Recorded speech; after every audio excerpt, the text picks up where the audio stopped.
Bonsoir, bonsoir. Bonsoir, chers bien-aimés.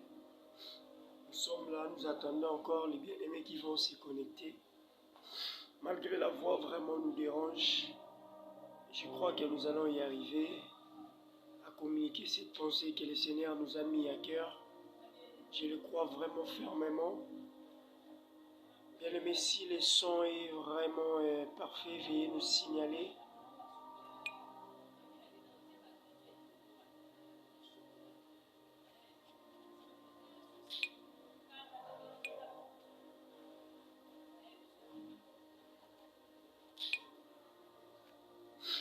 Je vois les bien-aimés Flyton, il y a Flavie, bonsoir, mon grand, là où vous êtes. Donc nous sommes là comme tel prévu, malgré en retard, suite vraiment à un incident qui s'est présenté. La santé vraiment n'est pas bonne, mais nous nous efforçons vraiment. Nous voulons partager vraiment une pensée que le Seigneur nous a mis à cœur. J'attends vraiment que les bien-aimés puissent se connecter. Si vous pouvez aussi nous aider vraiment à partager la vidéo, ce sera une bonne chose.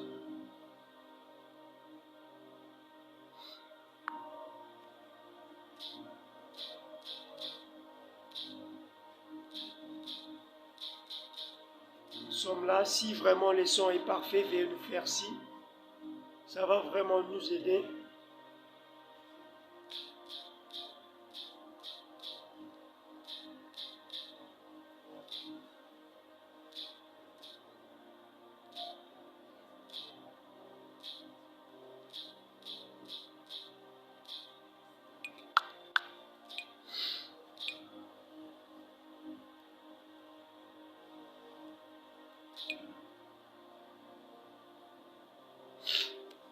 Vraiment, nous allons procéder à ce qu'on avait promis. Même en retard, même en diffusion, en différé, il y aura des bien-aimés qui suivront toujours. Nous sommes dans le livre de Joël, Joël chapitre 2, verset 25. Le Seigneur vraiment avait promis une bonne chose. La Bible déclare que le Seigneur dit ceci, je lis au nom de Jésus. Je vous remplacerai les années qu'ont dévoré la sauterelle, le gélec, les asiles et les gazam, ma grande armée que j'avais envoyée contre vous. Vous mangerez et vous vous rassasierez, et vous célébrerez le nom de l'Éternel, votre Dieu, qui aura fait pour vous des prodiges, et mon peuple ne sera plus jamais dans la confusion. C'est ce que le Seigneur vraiment avait promis, qu'au dernier temps, son peuple ne sera plus jamais dans la confusion. Mais nous voulons juste parler sur la Pâque. La Pâque. Qu'en est-il de la Pâque? Parce que nous voyons dans le livre d'Exode, chapitre 12, je tiens à vous signaler que je suis vraiment souffrant, la santé me dérange, la voix vraiment elle est cassée, mais nous nous efforçons vraiment d'accomplir ce que le Seigneur nous avait mis à cœur. Dans le livre d'Exode, chapitre 12, c'est là que Moïse va inaugurer ce qu'on appelle la Pâque. Mais remarquez une chose, la Bible déclare, le Seigneur dira à Moïse que ce mois-ci, là je suis dans le livre d'Exode chapitre 12, ce mois-ci sera pour vous le premier des mois de l'année. Il dit ce mois sera pour vous. Le vous là c'est le peuple Israël. Donc nous comprenons que le Seigneur avait changé directement le calendrier. Donc pour le peuple israélite, ces jours-là c'était les premiers des mois pour eux. Et non pour le peuple, pour les Égyptiens. Donc quand le Seigneur vient inaugurer la Pâque, le calendrier change directement. Il dit à Moïse que ce mois sera pour vous, le premier mois de l'année. Pas pour tout le monde, pas pour tout le peuple. C'était uniquement pour le peuple hébreu. pour eux, les calendriers changent directement. Il dit que le 10e jour, vous prendrez un agneau. La Bible précise le 10e jour. Donc il y a un pourquoi. Pas le 9e jour, le 8e jour. Non, le 10e jour que Moïse devrait annoncer à tout le peuple de prendre l'agneau pour l'immoler. La Bible déclare que cet agneau serait un agneau sans défaut. La Bible précise bien sans défaut. Il y a un pourquoi. Et la Bible dit que ce serait un agneau mâle, pas une femelle. Pas une femelle. La Bible va jusqu'à préciser même l'âge de l'agneau. La Bible déclare que cet agneau sera un agneau âgé d'1 an. Pas de 2 ans, pas non plus de 3 ans, mais d'1 an, d'une année. Et la Bible déclare que cet agneau sera gardé pendant 4 jours. Donc, l'agneau sera immolé le 14e jour. Bien-aimé. La Bible déclare que notre Dieu fait toutes choses pour un but. Il n'y a pas un hasard.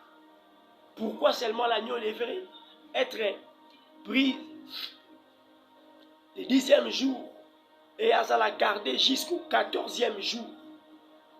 Bien-aimé, c'est ça l'essence de la Pâque.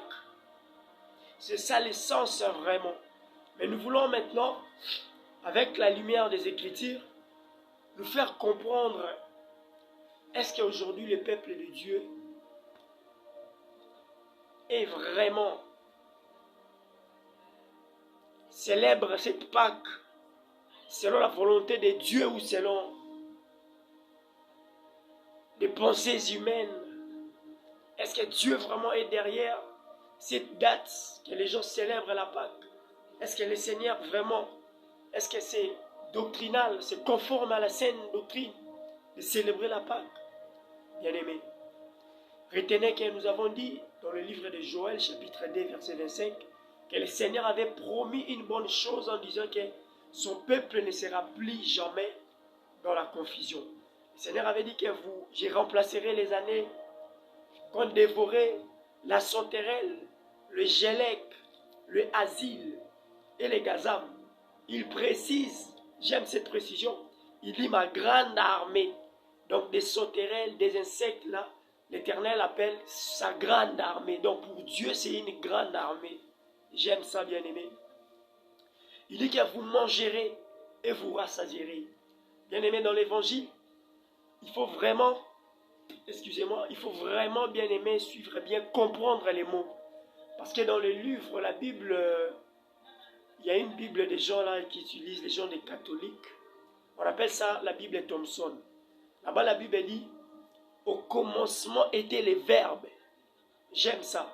Au commencement étaient les verbes. Mais dans la version seconde, la Bible dit, au commencement était la parole. Donc même la parole, même les verbes, c'est pareil. C'est pour dire quoi? Le parler de Dieu, c'est la conjugaison. Donc la Bible, il faut veiller sur les mots. Quand le Seigneur dit que vous mangerez et vous rassasierez, et vous célébrerez le nom de l'Éternel. C'est qu'avant une personne puisse célébrer le nom de Dieu, elle doit d'abord manger. Et non seulement manger, mais rassasier aussi. Et par après, la personne célébrera le nom de l'Éternel. Il y a des gens aujourd'hui qui cherchent à célébrer le nom de Dieu sans pour autant être bien nourri, sans pour autant être rassasié, mais la personne s'élève et elle dit qu'elle est en train de célébrer le nom de Dieu. Bien-aimé, pour célébrer le nom de Dieu, il faut d'abord manger et il faut se rassasier. Et par après, tu célébreras le nom de l'Éternel. Et il dit, mon peuple ne sera plus jamais dans la confusion. Aujourd'hui, s'il y a des gens qui sont dans la confusion à ce qui concerne la parole de Dieu, à ce qui concerne la saine doctrine, c'est parce qu'elles ne sont pas bien nourries, elles ne sont pas non plus rassasiées.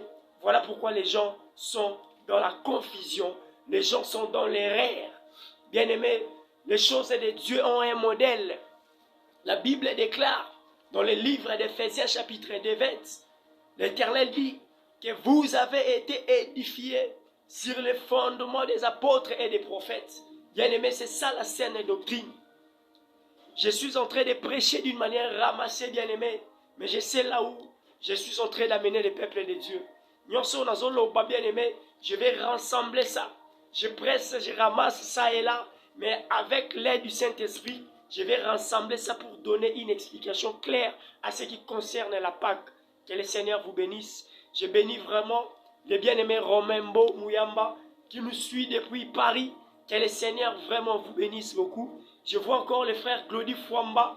Lui aussi, il est en Europe, en France. Laisse que mon Dieu vraiment puisse vous faire du bien là où vous êtes en train de nous suivre. Mais nous demandons seulement à des gens de bonne foi de partager vraiment ce direct, de partager vraiment cette vidéo. Je sais que le Seigneur vous fera énormément plaisir, bien-aimés. Notre grand titre que nous sommes en train de partager, c'est à ce qui concerne la Pâque. C'est une pensée vraiment que le Seigneur nous avait mis à cœur et il nous a vraiment tourmenté à ce que nous puissions parler à son peuple, bien-aimé.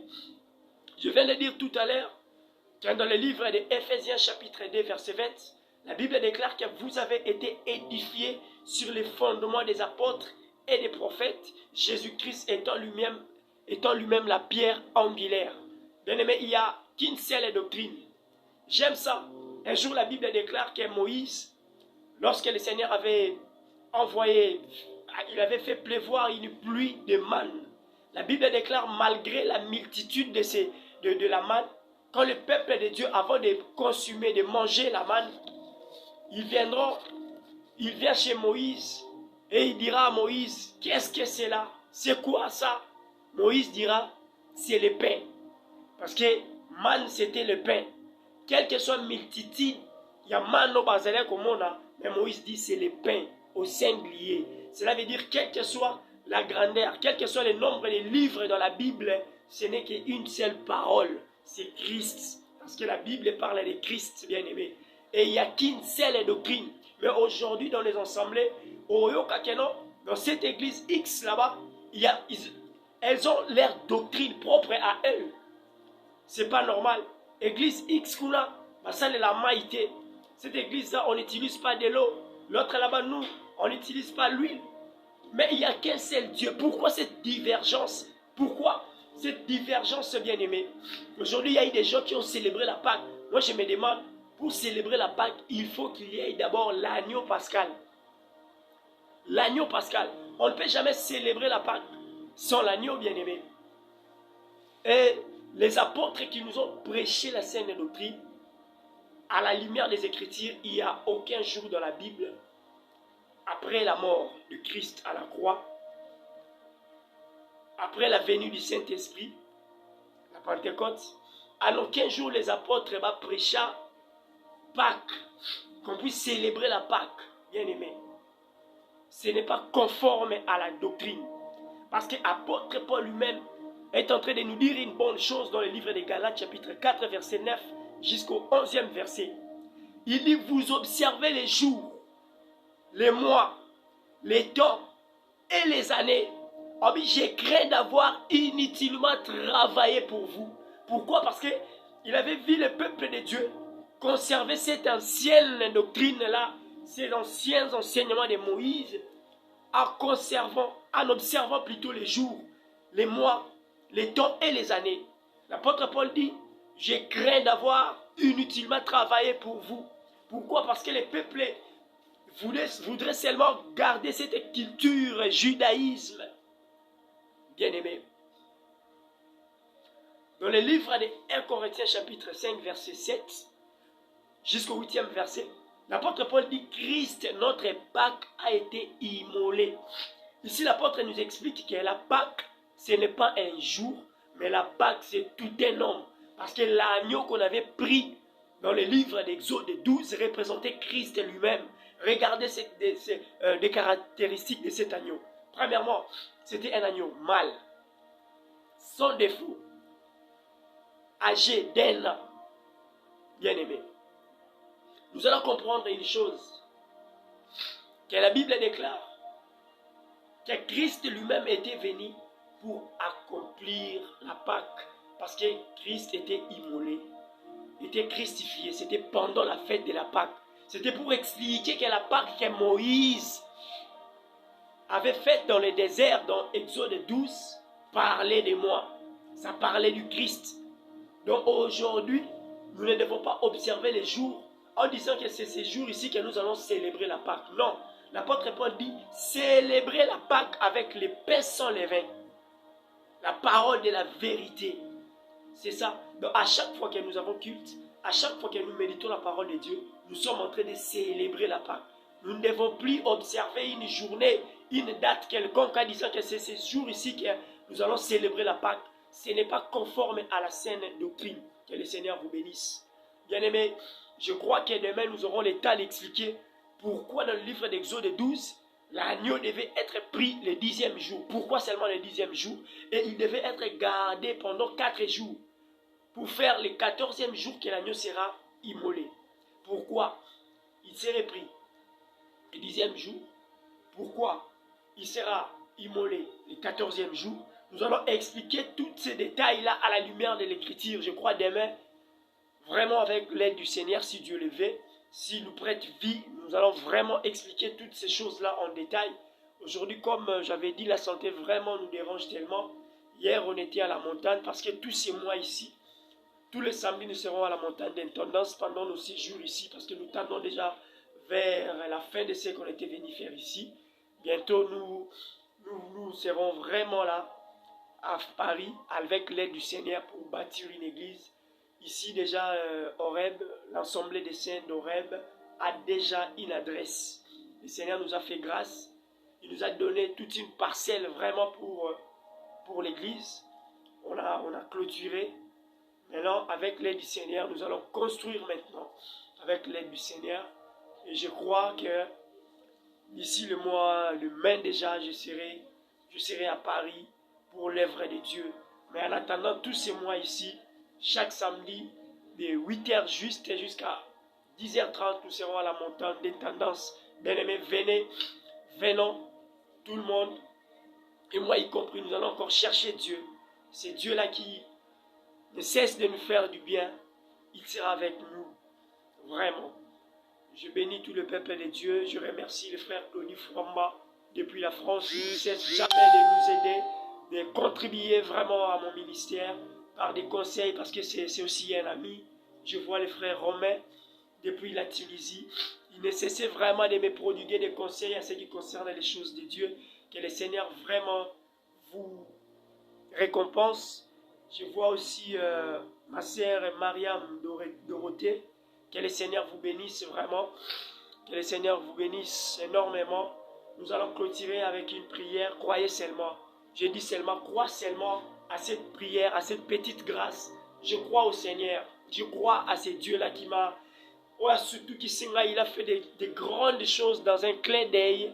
Donc, dans le banco, il est capable, vraiment bien aimé. Ce n'est pas un hasard. L'hasard n'existe pas dans les choses de Dieu. Car la Bible déclare toutes choses concourent au bien de tous ceux qui aiment Dieu. Ce n'est pas un hasard que tu es en train de nous suivre vraiment en direct. J'aimerais vraiment prier pour vous, avec votre simplicité, avec votre foi. Si vous croyez à cette prière, je crois à mon Dieu. Je crois à ce qu'il a fait avec moi, bien-aimé, depuis la Tunisie. Je crois qu'il est capable, même ici à Kinshasa, il continue vraiment de nous assister, même c'est le samedi.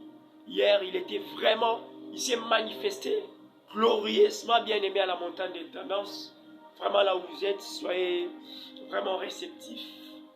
Seigneur Dieu d'Israël, Père éternel, il est écrit que ta main n'est pas courte, Seigneur Dieu, pour toucher, Seigneur, même les gens qui sont à l'étranger, Père éternel. Tu es partout à la fois, ô Dieu d'Israël. Je prie pour mon frère qui est en France, Romain Mbo, Seigneur Dieu. Je prie pour mon frère Glody Fouamba, ô Dieu d'Israël. Je prie pour ma sœur Mariam Dorothée. Je prie pour toute personne connectée à ces liens, Seigneur Jésus-Christ, connectée à ces moments ici, Seigneur Dieu, en direct, en train de nous suivre, Seigneur Dieu. Il est écrit que Dieu est le consolateur, Père éternel, des âmes abattues, Seigneur Dieu. C'est toi qui vois, c'est toi qui sondes dans les cœurs et les reins, Père éternel. Vois les problèmes, vois tout ce qui est entré, Seigneur Jésus-Christ, de stresser, de compliquer la vie de mon frère, la vie de ma sœur, ô Dieu d'Israël. Donne la solution, Père éternel. Seigneur, ce que tu as fait avec moi, Seigneur Dieu d'Israël. Je ne cesse jamais, Père éternel, de faire mention de sang, Père éternel. On rentrera à Kinshasa, Seigneur Dieu. Père, j'étais vraiment presque demi-mort, Seigneur Dieu d'Israël. Tu as fait des grandes choses, Seigneur Dieu. Tu m'as touché, tu m'as relevé, ô Père éternel. J'ai pris parce que je connais une chose. Tu m'as toujours exaucé, Seigneur Dieu d'Israël. Père, j'aimerais que ce jour ici, Seigneur, soit un jour qu'elle ce peuple qui est en train de nous suivre, Seigneur, puisse témoigner ta grandeur, ô Dieu d'Israël. Père éternel, il y a des gens qui attendent peut-être les résultats de la prière dans 2 jours, dans 3 jours, dans une semaine. Mais je sais que tu es capable, Père éternel, de faire des grandes choses. Aujourd'hui, je prie, Seigneur Dieu, que les choses soient décantées, Seigneur Dieu, que les situations difficiles soient décantées maintenant, ô Dieu d'Israël. Je prie, Seigneur, que tu puisses toucher ton peuple, Seigneur, que tu puisses agir aujourd'hui, maintenant même, Seigneur Dieu. À tous ceux qui sont malades, Seigneur Dieu d'Israël, c'est toi les bombes de Galade, ô Dieu d'Israël, Père éternel. C'est toi qui guéris, ô le Dieu de la Bible. Guéris toute personne qui était malade, Seigneur Jésus-Christ. Au nom puissant de Christ et Jésus, ceux qui ont des difficultés, Père éternel, c'est toi la solution, ô Dieu d'Israël. Donne la solution par les noms puissants de Christ et Jésus. J'ai ainsi prié et nous disons Amen. Que le Seigneur vous bénisse. Je crois que demain, à 12h, avec l'aide du Seigneur, si Dieu le veut, nous serons encore en direct pour une exhortation bien-aimée, pour une pensée. Je crois que le Seigneur vraiment nous fera du bien. Je vous dis au revoir. Que le Seigneur marche avec vous, qu'il vous assiste par le nom puissant de Christ et Jésus. Amen.